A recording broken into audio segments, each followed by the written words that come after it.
안녕하세요. 오래간만에 인사를 드리는 것 같습니다. 유치원 보수공사 때문에 2주 동안 너무나도 극심한 소음 때문에 도저히 어떻게 할 수가 없어서 거의 다 지금 다 끝났거든요. 그래서 이렇게 다시 인사를 드립니다. 오늘 이야기는요, 여러분들이 잘 알고 있는 사울 왕이 수금을 키고 있는 다윗을 향해서 창을 던지는 모습입니다. 18장과 19장에 동일하게 등장을 하는데요. 자유주의 신학자들은요, 19장에 있는 이 이야기가 오리지널이고 18장에 있는 이 이야기는 19장 이야기를 베껴서 그냥 써놓은 짝퉁 이야기다라고 설명하고 있습니다. 이게 무슨 말이에요? 좀 어려운 말인데요. 이 사본학이라고 하는데 이 마소라 사본에는 이 내용이 있지만 72년 바티칸 사본에는 이 내용이 없어요. 그래서 자유주의 신학자들이 이것을 가지고 공격을 하고 있습니다. 근데 우리 보수주의에서는 그런 말도 안 되는 소리 하지 마 이렇게 하고 있습니다. 이것을 우리가 수용을 하면은요, 죽어버린 유럽 교회와 신음하고 있는 미국 교회를 그대로 답습해 나가는 겁니다.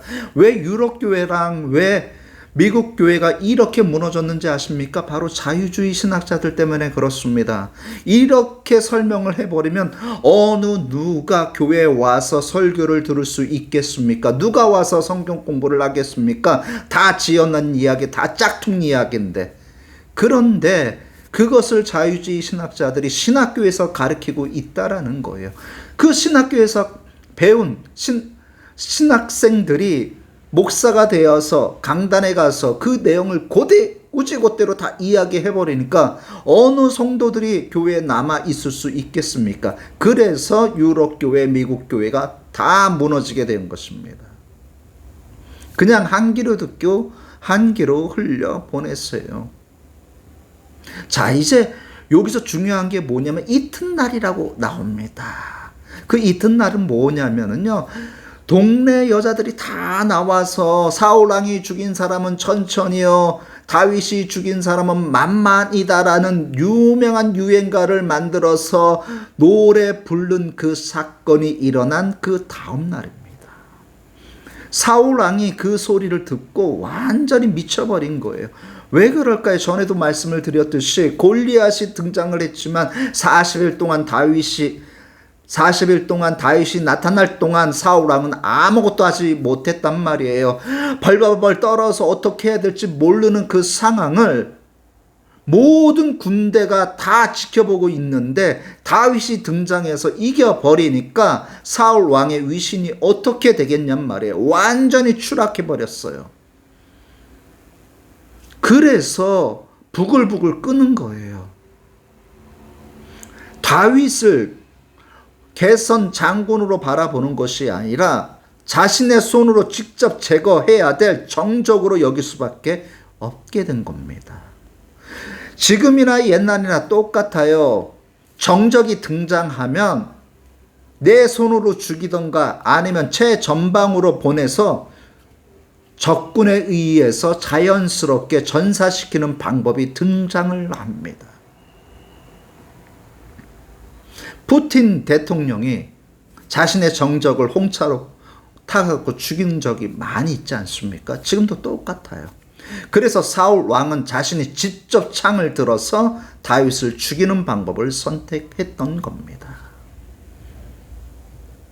그렇지 않고서는 다윗이 너무나도 급성장하기 때문에 사울 왕이 어떻게 할 수가 없는 거예요.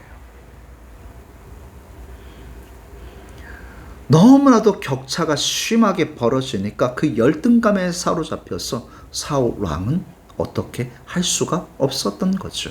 그 틈을 누가 비집고 들어오냐면 바로 사단이 비집고 들어옵니다. 봐봐, 너 왕 노릇하기 이제 끝났어. 다윗이 네 뒤를 이을 거야. 봐, 모든 사람들이 다 다윗을 칭송하잖아. 너는 못난이라고 손가락질하잖아. 이 머리가 뇌리 속에서 참 떠나지 않고 맴돌아 버리니 어떻게 하겠습니까? 잠도 제대로 못 잤겠지요.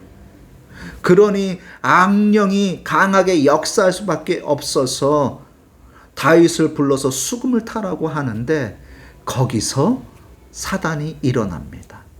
근데 악령이 강하게 내리니까 어떤 일이 발생이 되냐면 우리가 지금 읽고 있는 성경은요, 정신없이 떠들어대므로 이렇게 나와 있는데 히브리어 원문을 보면 뉘앙스가 다릅니다.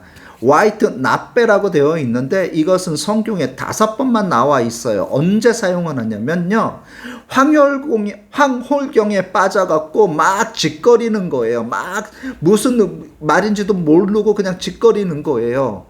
미친 사람이 막 헛소리 하듯이 막 짓거려댈 때 사용하는 단어가 바로 그 단어인 것입니다. 어떤 주석을 보면 이것이 뭐 예언과 관련된 단어다 하는데 아니에요. 그렇지 않아요. 그거랑은 완전히 다른 단어입니다. 황홀경에 빠져갖고 헛소리를 짓거렸을 때 사용하는 단어가 화이트 나빼입니다. 이것이 총 5번밖에 사용을 안 했는데 그 단어가 주로 누구한테 적용이 되냐면 바로 사울 왕에게 적용이 되는 겁니다. 그래서 예언이랑 완전히 다른 거예요. 그때 다윗이 수금을 치고 있는데 창을 던지는 거예요. 자, 그랬을 때 우리가 의아한 게 있어요. 아니, 왜 사울이 항상 창을 들고 다니나? 이렇게 생각할 텐데요. 이것은 뭐냐면 지금 시대와 다윗 시대랑 차이점이 있어요. 뭐냐면은요, 창하면 우리는 귀중하게 생각하지 않잖아요. 근데 다윗 시대 때 창은요, 왕의 권위를 나타내는 무기였어요. 그래서 왕궁의 벽에다가 창을, 멋진 창을 장식해 놓은 거지요. 자, 그때 다윗이 수금을 키고 있었을 때 보이니까 그 창을 집어서 던져버리는 거예요. 자, 그랬을 때 낌새가 이상한 거를 느꼈을 거예요. 그래서 유심히 보고 있는데 갑자기 창에 손이 가더니 던지는 모습을 보니까 피해버리는 거죠. 그리고 난 다음에 또 보니까 그 사울 왕이 벽에 박힌 그 창을 갖다가 집어서 다시 다윗을 향해 던지려고 하는 거예요. 그래서 피하는 거죠. 자, 2번이나 지금 죽을 수밖에 없는 상황 속에 있는데 지금 누가 살려줘요? 하나님이 살려주는 거예요. 자신은 하나님의 영이 떠나서 악령이 들어왔는데 하나님의 영이 함께한 다윗은 자신이 죽이고자 했는데 살아났다라는 거예요. 그러니까 두려움이 다가올 수밖에 없는 거예요. 아니, 내가 죽이려고 했는데 어떻게 저놈은 죽지도 않아? 하면서 두려운 존재로 다가오기 시작을 하는 거예요. 그것은 12절에 등장을 하게 되는 겁니다. 이것이 하나님의 영이 떠난 사람의 비극적 결말과 하나님의 영이 함께하는 사람의 결과가 이렇게 다른 거예요. 죽을 수밖에 없는 환경에서도 하나님이 살려주시는 거예요. 죽이려고 달려들어도 하나님이 함께하는 사람은 하나님이 살려주신다라는 겁니다. 지금 우리가 힘든 시절을 보내고 있어요. 근데 하나님이 나와 함께 계시면 다윗이 죽을 수밖에 없는 환경 속에 있지만 2번이나 살려준 하나님처럼 우리의 인생을 살려주신다라는 겁니다. 이것을 믿으시기를 바라겠어요. 오늘 이야기 여기서 마치겠습니다.